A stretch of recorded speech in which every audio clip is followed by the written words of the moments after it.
মানুষ সবচেয়ে বেশি অসহায় হয় কখন জানেন? কথা বলার অভাবে। একটা সময় আসে যখন চারপাশে শত শত মানুষ থাকলেও এমন একজনও থাকে না যার সাথে মন খুলে সব কথা বলা যায়। ঠিক সেই সময় নীরবতা ঘিরে ধরে চারিদিক থেকে।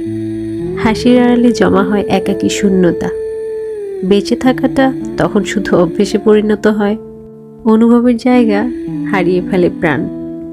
মানুষের জীবনে সবচেয়ে বড় অর্জন যদি কিছু হয়, তাহলে একজন সত্যিকার অর্থে কথা বলার সঙ্গী, যে শুনবে অভিযোগ নয়, অনুভূতি, সে বুঝবে না বলা কথাগুলো।